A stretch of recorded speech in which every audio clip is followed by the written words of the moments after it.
నమస్తే welcome to V3 news లక్ష్యం సమాజం నేను మోనిక ముందుగా హెడ్లైన్స్ చూద్దాం భూ కబ్జాకు పాల్పడి దౌర్జన్యం చేసిన 5 మంది అరెస్ట్ ప్రెస్ మీట్ లో వివరించిన అన్నమయ్య జిల్లా మదనపల్లి DSP కేశప్ప 10th పరీక్షల్లో మరొకరు పరీక్షలు రాయడానికి వచ్చి పట్టుబడ్డారు పశ్చిమ గోదావరి జిల్లా పాలకొల్లు సుభాష్ చంద్రబోస్ హై స్కూల్లో ఘటన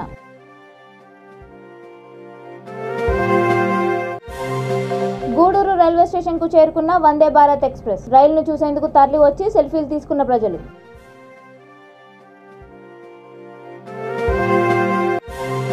తిరుపతిలో మతి స్థిమితం లేని వ్యక్తి కత్తితో హల్చల్ చివరికి చాకచక్యంగా పట్టుకొని స్టేషన్ కు తరలించిన పోలీసులు ఇక డీటెయిల్స్ చూస్తే భూ కబ్జాకు సంబంధించి 5 మందిని అరెస్ట్ చేశామని అన్నమయ్య జిల్లా మదనపల్లె DSP కేశప్ప తెలిపారు నేడు మదనపల్లె రూరల్ పోలీస్ స్టేషన్ నందు DSP విలేకరుల సమావేశంలో మాట్లాడుతూ తంబళ్లపల్లె నియోజకవర్గం కాండ్లమడుగు క్రాస్ వద్ద భూ కబ్జా చేసి దౌర్జన్యానికి పాల్పడిన 5 మందిని అరెస్ట్ చేశామన్నారు తంబళ్లపల్లె నియోజకవర్గంలో ఎవరైనా భూ కబ్జాకు పాల్పడితే క్రిమినల్ కేసులు నమోదు చేసి కఠిన చర్యలు తీసుకుంటామని హెచ్చరించారు ఈ సమావేశంలో సిఐలు శివాంజనేయులు సత్యనారాయణ SI రామ్మోహన్ ఉన్నారు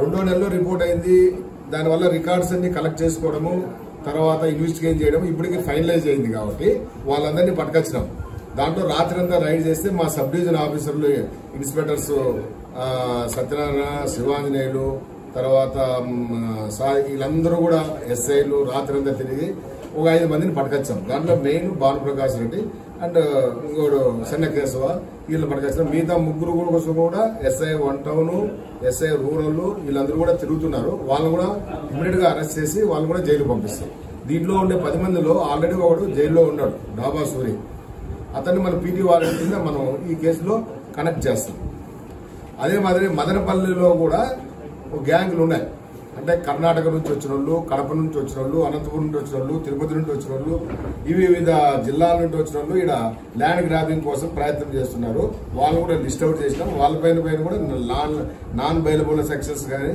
తర్వాత PD యాక్ట్ ఎక్స్టెన్మెంట్ బహిష్కరణ ఇవన్నీ కూడా మేము బిల్డప్ చేసేసి త్వరలో యాక్షన్ తీసుకుంటాం ఇవన్నీ కాకుండా మళ్ళా NDPL దాని ట్రాన్స్పోర్టర్స్ సెల్లర్స్ కూడా ఐడెంటిఫై చేశాం SCB వల్ల వాళ్ళ ఇచ్చిన ఇన్ఫర్మేషన్ మా SP గారి డైరెక్షన్స్ కలెక్టర్ గారు SP గారు మీటింగ్ లో వాళ్ళు క్లియర్ ఇన్స్ట్రక్షన్ చెప్పారు అట్లా NDPL అమ్మే వాళ్ళు అయితే ట్రాన్స్పోర్టర్స్ తర్వాత గుట్టగా ట్రాన్స్పోర్టర్స్ తర్వాత ID అరాక్ ఆల్రెడీ తండాలు అన్ని కూడా మా SP గారు కలెక్టర్ గారు వాళ్లకు జీవనాధారం కల్పించినా కూడా ఇంకా కొన్ని ఫ్యామిలీలు అదే అలవాటు ప్రకారంగా అమ్ముతున్నారు వాళ్ళు కూడా ఐడెంటిఫై చేశాం వాళ్ళు కూడా మేము సివియర్ యాక్షన్ తీసుకుంటాము దీంట్లో ఎట్టి పరిస్థితుల్లోనూ ఉపేక్షించలేదు గవర్నమెంట్ వెరీ క్లియర్ ఇన్స్ట్రక్షన్స్ దీనిపైన చాలా సివియర్ యాక్షన్ తీసుకోమని చెప్పింది దీంట్లో చాలా మంది అధికార పార్టీ వాళ్ళను ఊరికే పేర్లు చెప్పుకుంటారు కానీ వాళ్ళకి ఎలాంటి సంబంధం లేదు వాళ్ళు దీంట్లో మాత్రము వెరీ క్లియర్ స్ట్రిక్ట్ గా ఉన్నారు భూ కబ్జాదారులు అనేది వెరీ స్ట్రిక్ట్ వాళ్ళకి ఎలాంటి సంబంధము లేదు ఇది అపోహ మాత్రమే గాని వాళ్ళ సంబంధం లేదు వాళ్ళ అనుచరులు కాదు వాళ్ళకి సంబంధించిన మనుషులు కాదు వీళ్ళు ఊరికే మిస్యూజ్ చేసుకుని వాడుకుంటున్నారు పశ్చిమ గోదావరి జిల్లా పాలకొల్లు సుభాష్ చంద్రబోస్ హై స్కూల్లో 10వ తరగతి ఓపెన్ స్కూల్ ఇంగ్లీష్ పరీక్షకు ఫోటోలోని వ్యక్తులు కాకుండా వేరే 4 పరీక్షలు రాస్తుండగా ఇన్విజిలేటర్ గుర్తించారు హాల్ టికెట్ వెరిఫికేషన్ లో గుర్తించి స్కూల్ సూపరింటెండెంట్ పోలీసులకు సమాచారం ఇచ్చారు శనివారం జరిగిన ఘటన ఆలస్యంగా వెలుగులోకి వచ్చింది పోలీసులు కేసు దర్యాప్తు చేస్తున్నామని ఈ విధంగా ఎందుకు జరిగిందో ఎవరు చేశారో దీని వెనుక ఎవరున్నారని దర్యాప్తు చేస్తున్నామని DSP మనోహరాచారి తెలిపారు ఇన్విజిలేటర్స్ ఫోటో ఐడెంటిటీతో వెరిఫై చేస్తున్నప్పుడు వాళ్ళు ఒక్కొక్కరు చూస్తూ ఉండగా తేడా ఉంది ఫోటో అని చెప్పి నాకు ఇన్విజిలేటర్స్ చెప్పడం జరిగిందండి వెళ్ళి వెంటనే చూస్తే వాళ్ళే ఒప్పేస్తున్నారు మేము వేరే పర్సన్తో వచ్చి రాస్తున్నా అని చెప్పి ఈ విషయాన్ని పై అధికారులకి తెలియజేయడం జరిగిందండి వాళ్ళేమో SI గారికి ఫోన్ చేసి చెప్పమన్నారు ఆ టైంలో మాకు ఫోన్లు ఉండవండి మా సచివాలయం ఎడ్యుకేషనల్ సెక్రటరీకి చెప్తే ఆయన దగ్గర కూడా ఫోన్ లేదండి. కానిస్టేబుల్ చెప్పడం జరిగిందండి. కానిస్టేబుల్ ఏమో ఎస్ఐ గారు ఫోన్ చేస్తే అప్పుడు ఆయన తగిన చర్యలు తీసుకుంటా అని చెప్పడం జరిగింది. ఇప్పుడు మనకు 10th క్లాస్ ఎగ్జామ్స్ ఎలాగైతే రెగ్యులర్గా జరుగుతున్నాయో ఓపెన్ స్కూల్ ఎగ్జామ్స్ కూడా అలాగే జరుగుతున్నాయి 10th క్లాసు. అదేవిధంగా మన పాలకొల్లో సుభాష్ చంద్రబోస్ హై స్కూల్లో ఈ ఓపెన్ స్కూల్ ఎగ్జామ్స్ జరుగుతున్నాయి. దాని టైమింగ్స్ ఏంటంటే మధ్యాహ్నం 2:30 నుంచి సాయంత్రం 5:30 వరకు టైమింగ్. ఆ టైమింగ్లో ఆ స్కూల్లో 8వ తేదీ అంటే ఇంగ్లీష్ పరీక్ష రోజున 4 ఎవరైతే అభ్యర్థులు రాయాల్సినటువంటి వాళ్ళు ఉన్నారో వాళ్ళ బదులుగా వాళ్ళకు సంబంధించిన వేరే వాళ్ళు ఎగ్జామ్ రాయడానికి వచ్చారు. దాంట్లో అప్పుడు హాల్ టికెట్స్ వేరేగా ఇన్విజిలేటర్ ఎవరైతే ఆ రూమ్కి సంబంధించినటువంటి ఇన్విజిలేటర్ ఎవరైతే ఉన్నారో ఆ రూమ్కి సంబంధించి హాల్ టికెట్స్ను వెరిఫై చేస్తూ ఉంటే హాల్ టికెట్లోని ఫోటోకు ఇక్కడ పరీక్ష రాస్తున్న అభ్యర్థికి తేడా ఉన్న కారణంగా వాళ్ళను పట్టుకొని వాళ్ళను అడగడం జరిగింది. అడిగితే వాళ్ళు ఎవరైతే రాయాల్సిన అభ్యర్థులు వాళ్ళు కాదని తెలిసింది. దాని మీద సూపరింటెండెంట్ గారు స్కూల్ సూపరింటెండెంట్ గారు చీఫ్ సూపరింటెండెంట్ గారు కంప్లైంట్ ఇవ్వడం జరిగింది. దాని మీద కేసు నమోదు కూడా చేయడం జరిగింది. దాన్ని దర్యాప్తు చేస్తున్నాం. దీని వెనక ఎవరున్నారో ఏం సంగతి, వాళ్ళకి ఏం సంబంధం ఉంది, వాళ్ళు ఎందుకు రాయాల్సిన అవసరం వచ్చింది అనేటువంటి దాన్ని దర్యాప్తు చేస్తున్నాం. సికింద్రాబాద్ నుండి తిరుపతికి నూతనంగా ప్రారంభించిన వందే భారత్ ఎక్స్ప్రెస్ రైలు గూడూరు రైల్వే స్టేషన్కు చేరుకుంది. గూడూరు పట్టణంలోని రైల్వే స్టేషన్లో సికింద్రాబాద్ నుండి తిరుపతికి నూతనంగా ప్రారంభించిన వందే భారత్ ఎక్స్ప్రెస్ రైలుకు స్వాగత కార్యక్రమం నిర్వహించారు. ఈ సందర్భంగా చిన్నారులు ప్రదర్శించిన సాంప్రదాయ నృత్యాలు అందరినీ ఆకట్టుకున్నాయి. రైలుకు స్థానిక సంస్థల MLC Meriga Murali, Swachhandhra corporation chairperson Devasenamma, BJP నాయకులు స్వాగతం పలికారు. రైల్లోకి వెళ్లి వస్తువులను పరిశీలించారు. అనంతరం జెండా ఊపి రైలుకు వీడ్కోలు పలికారు. రైలును చూసేందుకు పట్టణ ప్రజలు అధిక సంఖ్యలో తరలివచ్చి సెల్ఫీ తీసుకునేందుకు ఉత్సాహం చూపారు. ఎమ్మెల్సీ మేరిగ మురళి మాట్లాడుతూ భారతదేశంలో రైల్వేకు ఎంతో ప్రాధాన్యత ఉందని, ప్రయాణికులకు అనుగుణంగా ఆధునిక వస్తువులు అందుబాటులోకి తీసుకువస్తున్నారని తెలిపారు.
ఎలా ఉంది జర్నీ సార్? ఎలా ఉంది జర్నీ?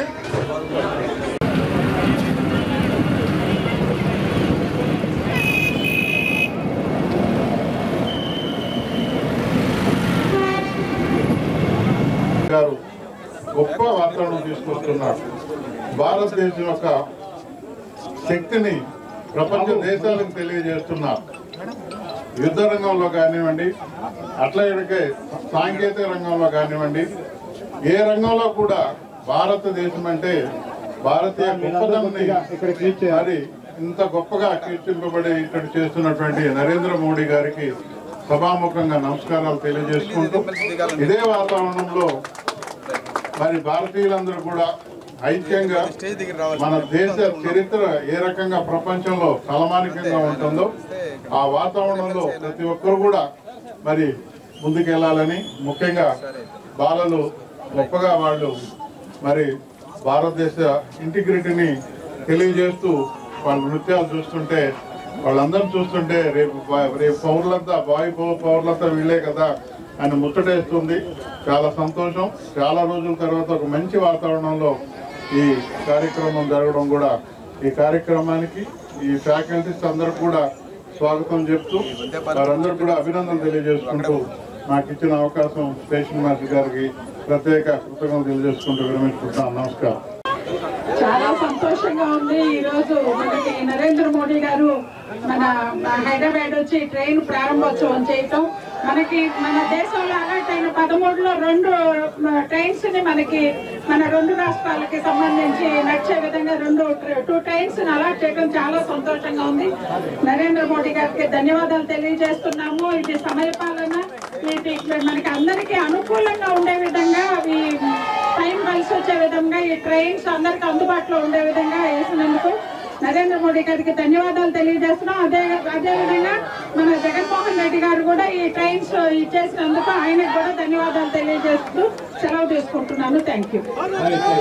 తిరుపతి జిల్లా గూడూరు పట్టణంలోని ముత్యాలపేట మున్సిపల్ షాపింగ్ కాంప్లెక్స్ వద్ద ప్రకాష్ అనే మతిస్థిమితం లేని వ్యక్తి కత్తితో హల్చల్ చేశాడు.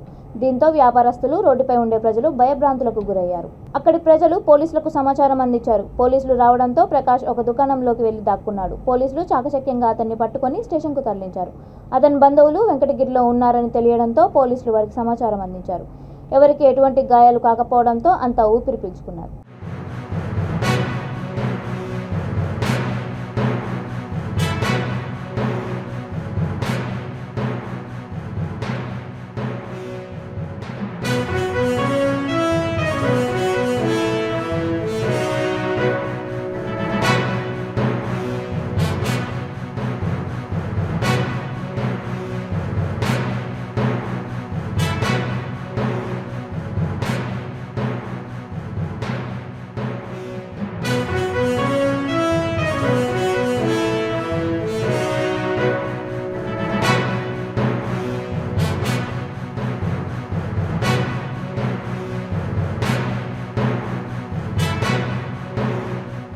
పొంగులేటి శ్రీనివాసరెడ్డిని అధిష్టానం ఆదేశం మేరకు పార్టీ నుంచి సస్పెండ్ చేస్తున్నామని పినపాక ఎమ్మెల్యే, ప్రభుత్వ విప్, బీఆర్ఎస్ జిల్లా అధ్యక్షుడు రేగా కాంతారావు తెలిపారు. భద్రాద్రి కొత్తగూడెం జిల్లా మనుగూరులో ఆయన మీడియాతో మాట్లాడుతూ తమ నాయకుడు కేసీఆర్పై నిరాధారమైన ఆరోపణలు చేస్తున్నారని, కేసీఆర్ పనిచేయడం లేదని చెప్తున్నారని, క్రమశిక్షణ ఉల్లంఘించి ఎవరు మాట్లాడినా వారిని సస్పెండ్ చేస్తామన్నారు. మా నాయకుడు కేసీఆర్ గురించి ఎవరు మాట్లాడినా ఇదే పరిస్థితి ఎదుర్కొంటారని ఎమ్మెల్యే హెచ్చరించారు. పార్టీలో ఉంటూ ఇలాంటి మాటలు మాట్లాడడం ఎంతవరకు కరెక్ట్ అని ప్రశ్నించారు. నువ్వు కూడా గతంలో వైఎస్ఆర్ పార్టీ ఎమ్మెల్యే టికెట్స్ అమ్ముకోలేదా? పాలేరు ఎన్నికల సమయంలో నాటి టీఆర్ఎస్ పార్టీలో నువ్వెందుకు చేరావు? నువ్వా కేసీఆర్ గురించి మాట్లాడేదని విమర్శలు గుప్పించారు. ఉమ్మడి ఖమ్మం జిల్లాలో కేసీఆర్ ఆధ్వర్యంలో ఎప్పుడూ లేనంత అభివృద్ధి జరుగుతుందన్నారు. మొన్నటి వరకు నీకు కనిపించని సమస్యలు, జరగని అభివృద్ధి ఇప్పుడే కనిపిస్తుందా? వచ్చే ఎన్నికల్లో ఉమ్మడి ఖమ్మం జిల్లాలో 10 సీట్లు గెలుచుకుంటాము. ప్రజలు కేసీఆర్ వెంటే నడుస్తారని ఎమ్మెల్యే స్పష్టం చేశారు. నాకు అన్నం పెట్టాలని మిమ్మల్ని అడగట్లేదు అని చెప్పేసి నాయకులందరినీ నిలదీసేటువంటి పరిస్థితి. ఈరోజు అటువంటి పరిస్థితులు కనిపిస్తూ ఉన్నాయా గ్రామాలలో? కరెంటు పోతే మాలాంటి కుగ్రామాలు, మా సొంత గ్రామం కర్రగూడెం గ్రామం ఉండే, కర్రగూడెం లాంటి గ్రామాలకు కరెంటు పోతే నెలకు 2 నెలలకు వచ్చే పరిస్థితి. మరి వాళ్ళ కరెంటు పరిస్థితి ఎట్లా ఉంది? మాట్లాడే ముందు ఒక్కసారి గుండె మీద చేసుకొని మాట్లాడాలి. ఏదో గుడ్డ కాల్సి మీరేద్దాం, కేసీఆర్ గారిని బదనాం చేద్దాం అనుకుంటే వాళ్ళ ప్రజానీకానికి తెలుసు. వాళ్ళ ఖమ్మం జిల్లాకు వస్తే, ఖమ్మం జిల్లాలో ఉమ్మడి ఖమ్మం జిల్లాకు సంబంధించి సీతారామ ప్రాజెక్టు దగ్గర సుమారు 4,000 కోట్ల రూపాయలతో సీతారామ ప్రాజెక్టు పనులు నడుస్తూ ఉన్నాయి. అట్లనే సీతమ్మ బ్యారేజీ పనులు నడుస్తూ ఉన్నాయి. సీతారామ ప్రాజెక్టు 1,700 కోట్లు అనుకుంటుంది సుమారు, 17. తరపుడు దివంగత నేత రామిరెడ్డి వెంకటరెడ్డి గారి చనిపోయిన తర్వాత వారి భార్యని నామినేషన్ చేసిన తర్వాత ఈయన పోయి టీఆర్ఎస్ పార్టీలో జాయిన్ అయింది వాస్తవం కాదా? ఇట్లా చెప్పుకుంటూ పోతే ఆయన చేసినవి చాలా ఉన్నాయి. కానీ ఇవాళ పార్టీ మారకుండా పార్టీలో ఉండి అనేక విషయాలను ఇట్లా మరి కేసీఆర్ గారిని విమర్శించడం అనేది సరైనది కాదు. కాబట్టి ఈరోజు పార్టీ నుండి సస్పెండ్ చేయడం జరిగింది. ఇంకా మిగతా వాళ్ళు కొంతమంది ఉన్నారు, వారి మీద కూడా త్వరలో నిర్ణయం తీసుకోబోతా ఉన్నాం. తప్పకుండా పార్టీ వ్యతిరేక కార్యకలాపాలకి ఎవరు పాల్గొన్నా, క్రమశిక్షణ ఉల్లంఘించి ఎవరు కూడా మా నాయకుల్ని ఎవరు విమర్శించినా వారిపైన క్రమశిక్షణ చర్య నాయకత్వంలో తెలంగాణ రాష్ట్రం ఏర్పడిన తర్వాత ఊహలకు అందని విధంగా బ్రహ్మాండమైనటువంటి అభివృద్ధి జరుగుతూ ఉంటే అభివృద్ధి జరగలేదు, ఏదో చూసి చిన్నది చూపెట్టి భూతత్వంలో చూపెట్టాల్సిన ప్రయత్నం చేస్తే ప్రజలు ఎవ్వరు కూడా వీళ్ళని నమ్మే అటువంటి పరిస్థితి లేదు. రేపు ప్రజాక్షేత్రంలో కూడా తేల్చుకుంటాం. ప్రజాక్షేత్రంలో మరి ప్రజలు ఎవరి పక్షాన్ని నిలబడతారో తేలుతుంది. ఇప్పటికి ఏ ఎన్నిక పెట్టినా జిల్లా పరిషత్తులు 32 జిల్లా పరిషత్తులకు ఎన్నికల పోటీ జరిగితే 32 జిల్లా పరిషత్తులు మేమే గెలుస్తాం. ఏ ఎన్నిక జరిగినా కానీ ప్రజలందరూ కూడా కేసీఆర్ గారి పక్షాన్ని నిలబడ్డారు. ఇటువంటి వాళ్ళు ఒకరిద్దరు తప్ప, వెన్నుపోటుదారులు తప్ప మిగతా వాళ్ళంతా కూడా ప్రజానికం అంతా కూడా కేసీఆర్ గారి పక్షాన్ని నిలబడ్డ విషయం వాస్తవం కాదా? పశ్చిమ గోదావరి జిల్లా పాలకొల్లులో పెంచిన విద్యుత్ ఛార్జీలను వెంటనే తగ్గించాలని యాళ్లగాని గరు ఎలక్ట్రికల్ సబ్స్టేషన్ వద్ద ఎమ్మెల్యే నిమ్మల రామనాయుడు ఆధ్వర్యంలో తెలుగుదేశం పార్టీ నాయకులు కార్యకర్తలు ధర్నా నిర్వహించారు. ఈ సందర్భంగా పెంచిన విద్యుత్ ఛార్జీలను వెంటనే తగ్గించాలని నినాదాలు చేశారు. ఈ సందర్భంగా ఎమ్మెల్యే రామనాయుడు మాట్లాడుతూ ఈ రాష్ట్రంలో చంద్రబాబు హయాంలో కరెంటు వెలుగులు ఉంటే జగన్మోహన్ రెడ్డి హయాంలో చీకటి నెలకొందని, ఈ రాష్ట్రంలో గృహిణులు విద్యుత్ ఛార్జీలతో విసిగెత్తిన పరిస్థితి నెలకొందని ఆరోపించారు. ఈ కార్యక్రమంలో టీడీపీ నాయకులు కార్యకర్తలతో పాటు ఎమ్మెల్సీ అంగర రామ్మోహన్ రావు పాల్గొన్నారు. ఇలా నిత్యం ప్రతి ఇంటిలోనూ కూడా మహిళలు ఆనందంగా సంతోషంగా ఒక టీవీ కానీ, ఒక ఫ్రిడ్జ్ కానీ, ఒక మోటార్ కానీ, ఒక మిక్సర్ కానీ, ఒక గ్రైండర్ కానీ ఉపయోగించుకోలేనిటువంటి దుస్థితిలో ఒక మహిళా వ్యతిరేకగా ఈవేళ కరెంటు బిల్లులను జగన్మోహన్ రెడ్డి ఆంధ్రప్రదేశ్ రాష్ట్రంలో పెంచుతూ ఈవేళ వాళ్ళ ఇళ్లల్లో చీకట్లు నింపుతూ ఉన్నాడు. ఈవేళ ఇంతమంది ముఖ్యమంత్రులు మారినా రైతుల ఉచిత జోలికి వెళ్ళలేదు, కానీ జగన్మోహన్ రెడ్డి మాత్రం ఈరోజు ప్రతి రైతు సర్వీస్కి కూడా మీటర్లు పెట్టి ఈవేళ ఉచిత విద్యుత్తుకి ఈవేళ మంగళం పాడేటువంటి పరిస్థితిలో ఈవేళ ఆ రైతుల ఇండ్లల్లో ఈవేళ చీకట్లు నింపుతున్నటువంటి పరిస్థితి. ఈ రకంగా జగన్మోహన్ రెడ్డి ఒక్క ఛాన్స్ అని ఈరోజు అధికారంలోకి వచ్చి ఈవేళ 7 సార్లు పెంచి పేదవాడి యొక్క రక్తం తాగేస్తున్న పరిస్థితులు గమనిస్తున్నాం. ఈవేళ బడ్జెట్ని 2,50,000 కోట్లకి తీసుకెళ్ళినా కూడా పేదవాళ్ళ మీద విద్యుత్ ఛార్జీలు విపరీతంగా పెంచుతూ స్లాబుల రేట్లతోని, లేకపోతే ఆక్వా రంగంలో జోన్ల పేరుతోని ఈవేళ రూపాయన్నరకు ఇస్తానని ఈ జిల్లాలోని నీ పాదయాత్రలో చెప్పావు. ఈవేళ 4 రూపాయలు వసూలు చేస్తున్నామంటే ఆక్వా రంగం రాష్ట్ర ప్రభుత్వానికి 15% ఆదాయం తెస్తుంది. రైతులను కొంగదీస్తున్నావు. ఈవేళ రైతులను సర్వనాశనం చేస్తున్నావు. తెలంగాణ రైతు 1,45,000 అప్పు ఉంటే ఈ రాష్ట్రంలో రైతు 2,50,000 అప్పు ఉందని పార్లమెంట్లో సాక్షాత్తు కేంద్ర మంత్రి చెప్పారంటే అంతకంటే సిగ్గేమన్నా ఉందని జగన్ గారిని అడుగుతున్నాం. వీళ్ళ అప్పుల విషయంలో చూస్తే 7 లక్షల కోట్లు మరి ఉత్తరప్రదేశ్లో అప్పులుంటే అది మనకంటే 4 రెట్లు జనాభా ఉన్న యూపీలో కేవలం 7 లక్షలు ఉంటే నువ్వు 9 లక్షల కోట్లకు అప్పులు తీసిపోయి ఈ అప్పులు చేసిన సొమ్మంతా ఏం చేస్తున్నావు అనేది జగన్ గారిని ప్రశ్నిస్తున్నాం. ఈవేళ ఒక రాక్షస పాలనగా ఈ రాష్ట్రానికి పట్టిన శనిగా నువ్వు వ్యవహరిస్తున్నావు. అందుకే నువ్వు తొందరలోనే మూల్యం చెల్లించుకోకపోతున్నావు. సమాజానికి ఉపయోగపడే మంచి సందేశాన్ని అందిస్తూ మహిషాసురుడు అనే చిత్రాన్ని ప్రేక్షకుల ముందుకి తీసుకొస్తున్నామని, అందరూ సినిమాను చూసి ఆదరించాలని సినిమా హీరో నిర్మాత గురుప్రసాద్ కోరారు.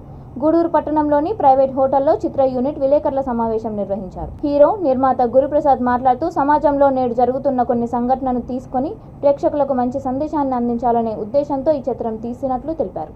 మంచి చిత్రాలను ప్రేక్షకులు ఆదరిస్తే ఎంతోమంది కళాకారులకు గుర్తింపు వస్తుందని, అందరూ ఈ చిత్రాన్ని ఆదరించాలని కోరారు.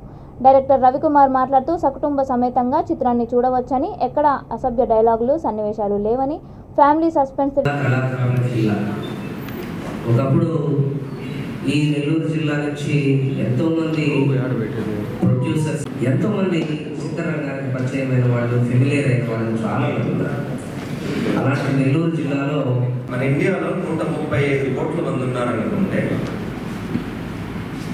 135 కోటి ఒక్కళ్ళు లెక్కేసుకుంటే 135 మంది మాత్రమే ఇన్ఫ్లుయెన్సర్స్, అంటే వాళ్ళు నిజంగా పనిచేస్తున్నారు. ఓకే, అది అమెరికాలో ఆ పర్సెంటేజ్ ఎక్కువ. ఆ ఒక్కటి 25%. అంటే అమెరికాలో 10 కోట్ల 25 కోట్ల జనాభా ఉంది అమెరికాలో, కానీ అక్కడ నిపుణులు 25% మంది ఉన్నారు. వీళ్ళందరి మీద ఎందుకంటే ఏదో ప్రాక్టీస్ చేసుకుంటున్నామని బలవంతంగా దించారు సినిమాలో. నా డబ్బులని ఖర్చు పెట్టించారు. సో కనీసం నా డబ్బులు నాకు వస్తే హాస్పిటల్ పెట్టుకొని మీకే ఫ్రీగా ట్రీట్మెంట్ ఇస్తాను, లేదా మినిమం ఖర్చుతో ప్రయత్నం చేస్తాను. సో కాబట్టి మంచి సినిమా ఆదరించండి. చిన్న సినిమాలు, మంచి సినిమాలు, మన కళాకారులు నీకు తోచినంతగా ఒకళ్ళు ముగ్గురు అనేది చిరంజీవి సినిమా. నేను 100 మందికి చెప్పండి చెప్పి సినిమాని థియేటర్లో చూపించాను. థియేటర్లో చూపిస్తే మన డబ్బులు మాకు వస్తాయి. కనీసం చెప్పడానికి డాక్టర్ గారు ముందుకు వచ్చారు. ఆయన యాక్చువల్ చెప్పాలంటే ఈ రోజుల్లో కమర్షియల్ సినిమాలు కాకుండా మెసేజ్ ఓరియంటెడ్ సినిమాలు తీయాలంటే చాలా ధైర్యం కావాలి. డబ్బులు వస్తాయా లేక పోతాయేమో అనే భయం లేకుండా, లేదు మనకు మంచి మెసేజ్ ఇవ్వాలి, మంచి సినిమాలు ఎప్పుడు కూడా జనాభా ఆదరిస్తారు, మన మంచి సినిమా ఖచ్చితంగా ఆడుతుంది, నువ్వేం భయపడక ఒక కార్యం చెప్పాడు. నేను ఏదైతే ఇచ్చాను సినిమాకి, సార్ సినిమాకి ఇది అవసరం ఉంది అంటే కానీ గోహెడ్ నీకు ఎందుకు వచ్చేయి కానీ నీట్గా చేయి అని చెప్పని నాకు వెన్ను తట్టి ప్రోత్సాహం ఇచ్చి ఈ సినిమాని కంప్లీట్ చేశారు. ప్రభుత్వం అమలు చేస్తున్న సంక్షేమ పథకాలను ప్రజల్లోకి తీసుకెళ్లేందుకు పార్టీ కార్యకర్తలు, నాయకులు కృషి చేయాలని ముతోల్ ఎమ్మెల్యే జి విఠల్ రెడ్డి పిలుపునిచ్చారు. ముతోల్లోని డీలక్స్ ఫంక్షన్ హాల్లో నిర్వహించిన బీఆర్ఎస్ ఆత్మీయ సమ్మేళనంలో ఎమ్మెల్యే ముఖ్య అతిథిగా హాజరయ్యారు. ముందుగా బీఆర్ఎస్ పార్టీ జెండాను ఆవిష్కరించారు. అనంతరం ఆత్మీయ సమ్మేళనంలో ఎమ్మెల్యే మాట్లాడుతూ బీఆర్ఎస్ పార్టీ ఆత్మీయ సమ్మేళనాలు నాయకులు, కార్యకర్తల మధ్య ఆత్మీయ అనుబంధాన్ని బలోపేతం చేస్తాయన్నారు. దేశంలో ఎక్కడా లేని విధంగా తెలంగాణ రాష్ట్రంలో అభివృద్ధి సంక్షేమ పథకాలు అమలవుతున్నాయన్నారు. రైతులకు రైతు బంధు, రైతు బీమా వంటి పథకాలను అందిస్తున్న ఏకైక రాష్ట్రం తెలంగాణ అన్నారు. పార్టీ కోసం పనిచేసే ప్రతి ఒక్కరిని పార్టీ గుర్తిస్తుందని ఎమ్మెల్యే తెలిపారు.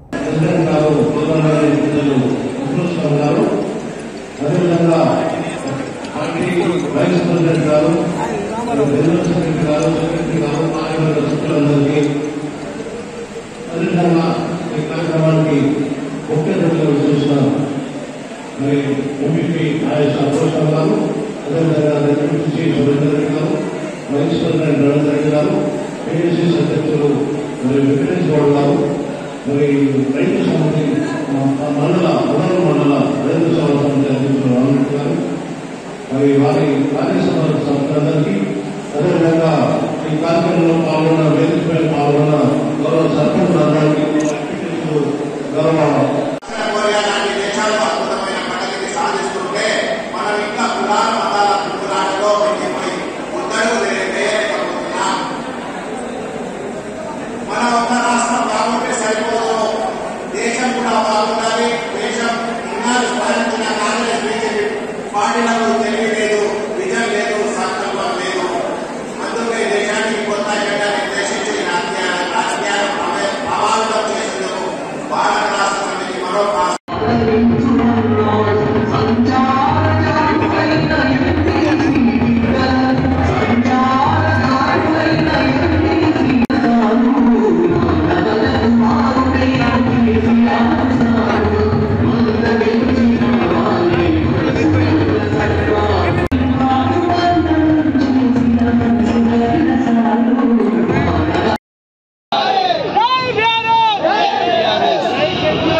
గ్రామాల అభివృద్ధి లక్ష్యంగా సీఎం కేసీఆర్, మంత్రి కేటీఆర్ కృషి చేస్తున్నారని ముస్తాబాద్ మండల ఎంపీపీ జనగాం శరత్రావు అన్నారు. రాజన్న సిరిసిల్ల జిల్లా ముస్తాబాద్ మండల కేంద్రంలో మంజూరైన కుల సంఘాల భవన నిర్మాణాలకు స్థానిక ప్రజాప్రతినిధులు సర్పంచ్తో కలిసి భూమి పూజ చేశారు. అన్ని కులాల వారికి ఆత్మగౌరవ భవనాలను ఏర్పాటు చేస్తున్నారని, అందరూ కూడా బీఆర్ఎస్ పార్టీకి కృతజ్ఞతగా ఉండి ఈ నెల 12న జరగబోయే ఆత్మీయ సమ్మేళనానికి హాజరై విజయవంతం చేయాలని కోరారు. మండలానికి 8 కుల సంఘ భవనాలకు 5 మండల కేంద్రంలలో ఆర్యవైశ్య, ముదిరాజ్, మున్నూరు కాపు, ఎస్సీ మాల, ఎస్సీ మాదిగ సంఘాలకు 5 లక్షల రూపాయలతో మంజూరయ్యాయని, మండలానికి 8 సంఘ భవనాలకు 45 లక్షలు మంజూరయ్యాయని తెలిపారు.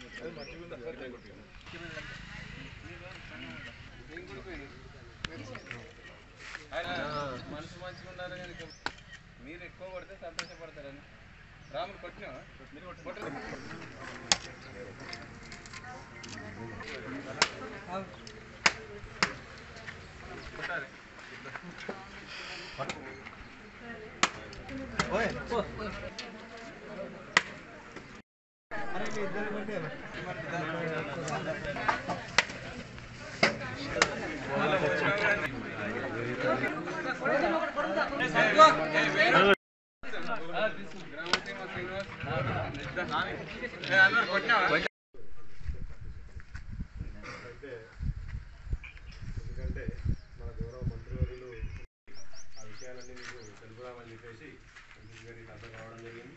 దానికంటే ముందుగా మన సంఘ భవనానికి కూడా అంతకంటే ముందు గౌరవనీయులు కేటీఆర్ గారి సహకారంతో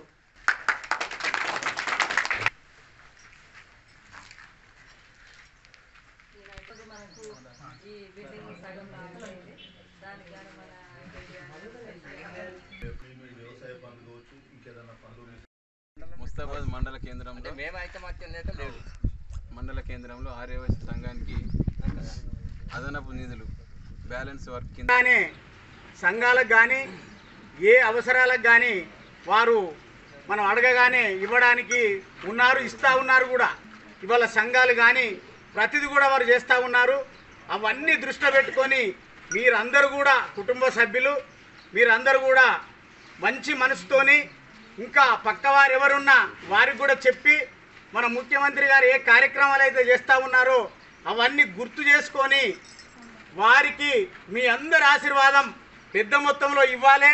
మళ్ళీ కూడా మొన్న చెస్ ఎలక్షన్లు ఏ పద్ధతిలో అయితే గెలిపించారో ఆ పద్ధతిలో కూడా మళ్ళా మన ముఖ్యమంత్రి గారిని కేటీఆర్ గారిని పెద్ద మెజార్టీతోని మీరు ఆశీర్వదించాలి.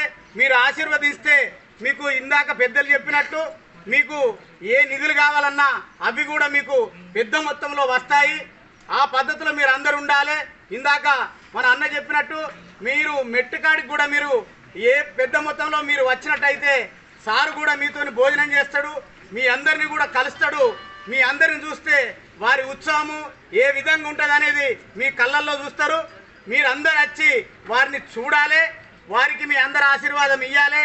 అప్పుడు మీ సంఘానికి 5 లక్షలు కాదు ఇంకా 10 లక్షలు కూడా మీకు ఇవ్వడానికి మన మంత్రి గారు ఉన్నారు. ఆ పద్ధతిలో మీరు అందరూ పెద్ద సంఖ్యలో వచ్చి మీరు వారికి మీ దీవెనలు ఇవ్వాలని చెప్పేసి పెంచిన విద్యుత్ ఛార్జీలను వెంటనే తగ్గించాలని కోరుతూ విశాఖ జిల్లా పెందుర్తి విద్యుత్ సబ్స్టేషన్ వద్ద టీడీపీ నాయకులు ఆందోళనకు దిగారు. రోడ్డుపై రాస్తారోకో నిర్వహించి సీఎంకు వ్యతిరేకంగా నినాదాలు చేశారు. పెందుర్తి నియోజకవర్గ ఇన్ఛార్జ్ బండారు అప్పలనాయుడు మాట్లాడుతూ పాదయాత్ర సమయంలో ఇచ్చిన హామీలను పక్కనబెట్టి ధరలు పెంచేసి ప్రజలపై ఆర్థిక భారాలను మోపుతున్నారని వారు మండిపడ్డారు. నిత్యావసర వస్తువులు ధరలతో పాటు ఆర్టీసీ నేడు విద్యుత్ ఛార్జీల మోతతో హోరెత్తిస్తున్నారని టీడీపీ నాయకులు విమర్శించారు.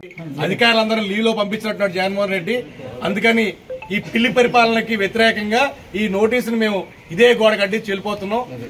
ఇప్పుడు దాకా పులి అని చెప్పుకున్న ఈ పిల్లి పరిపాలన ఇది. విద్యుత్ ఛార్జీలను పేదవాడికి బుద్ధే లేదా, పేదవాడికి బుద్ధే లేదా, తగ్గించాలి తగ్గించాలి తగ్గించాలి తగ్గించాలి తగ్గించాలి పేదవాడికి బుద్ధే లేదా, పేదవాడికి బుద్ధే లేదా, పేదవాడికి విద్యుత్ ఛార్జీలను తిప్పను, మాట తప్పను, విశ్వసనీయత ఇలా పెద్ద పెద్ద పదాలన్నీ నోరు తిరగకపోయినా నోరు తిరిగేటట్టుగా అలవాటు చేసుకున్న జగన్మోహన్ రెడ్డి గారు ఈవేళ మాట తప్పుతున్నాడు, మడం తిప్పుతున్నాడు. విశ్వసనీయతకి వ్యతిరేకంగా ఆవేళ పనిచేస్తున్నాడు. ఆవేళ ముఖ్యమంత్రిగా ప్రమాణ స్వీకారం చేస్తున్న రోజు ఈ రాష్ట్ర ప్రజలకి ఎలాంటి భారం పెట్టను, ఏ విద్యుత్ ఛార్జీలు కానీ ఆర్టీసీ ఛార్జీలను పెంచను అని చెప్పి మొట్టమొదటి వాగ్దానం చేసిన ఈ జగన్మోహన్ రెడ్డి గారు ఇవాళ ఏం చేస్తున్నారు? 8 సార్లు ఈవేళ కరెంట్ ఛార్జీలు పెంచాడు. ఈవేళ సూర్యుడు గట్టిగా మండుతున్నాడా, జగన్మోహన్ రెడ్డి గట్టిగా మండుతున్నాడా మాకు అర్థం కావట్లేదు. ఓ పక్క చెత్త పన్ను అని చెప్పి చెత్త పనులన్నీ వేస్తూ 10 రూపాయలేమో కుడి చేతికి ఇచ్చి 100 రూపాయలు ఎడం చేతితో లాక్కుంటున్నాడు ఈ జగన్మోహన్ రెడ్డి. ఇప్పటికే జనాలకి ఈ సైకో పాలన గురించి అర్థమైంది. కన్ఫామ్గా ఎన్నికలు ఎప్పుడు వస్తాయా, తెలుగుదేశం పార్టీకి మళ్ళీ ఎప్పుడు అధికారం పట్టజెప్దామా అని చెప్పి వీళ్ళు వేచి చూస్తున్నారు. మేము అధికారంలో రాగానే విద్యుత్ ఛార్జీలు మళ్ళీ నియంత్రించి పేద ప్రజలకి, బలహీన వర్గాలకి, మిడిల్ క్లాస్ ఫ్యామిలీస్కి ఇబ్బంది లేకుండా ఆవేళ చంద్రబాబు గారు ఇచ్చిన మంచి పరిపాలన మళ్ళీ అందజేస్తాం. ఈ సైకో దగ్గరలోనే పోతాడు. మళ్ళీ మా తెలుగుదేశం పార్టీ ప్రభుత్వం వస్తుంది, ప్రజలకు మళ్ళీ మంచి రోజులు వస్తాయని చెప్పి నేను ఆశిస్తున్నా. ఇప్పటికైనా మిగిలిన 8 నెలలైనా ప్రజలకు ఎలాంటి ఇబ్బంది లేకుండా దయచేసి పాలించమని చెప్పి జగన్మోహన్ రెడ్డి రిక్వెస్ట్ చేస్తున్నా. లేదా రాష్ట్ర ప్రజలు కన్ఫామ్గా తాడేపల్లి ప్యాలెస్కి నిన్ను పరిమితం చేసి అక్కడే నీకు శాశ్వతంగా సమాధి కడతారని చెప్పి నీ వైసీపీ నాయకులకి హెచ్చరిస్తున్నాను. బులెటిన్ ముగించే ముందు హెడ్లైన్స్ మరొకసారి. భూ కబ్జాకు పాల్పడి దౌర్జన్యం చేసిన 5 మంది అరెస్ట్. ప్రెస్ మీట్లో వివరించిన అన్నమయ్య జిల్లా మదనపల్లి డీఎస్పీ కేశప్ప. 10th పరీక్షల్లో మరొకరు పరీక్షలు రాయడానికి వచ్చి పట్టుబడ్డారు. పశ్చిమ గోదావరి జిల్లా పాలకొల్లు సుభాష్ చంద్రబోస్ హై స్కూల్లో ఘటన.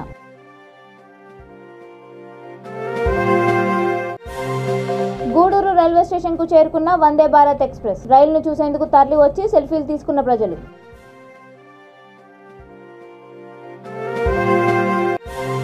తిరుపతిలో మతి స్థిమితం లేని వ్యక్తి కత్తితో హల్చల్. చివరికి చాకచక్యంగా పట్టుకొని స్టేషన్ కు తరలించిన పోలీసులు. ఇవి ఇప్పటి వరకున్న అప్డేట్స్. మరిన్ని అప్డేట్స్ కోసం చూస్తూనే ఉండండి V3 న్యూస్. లక్ష్యం సమాజ హితం.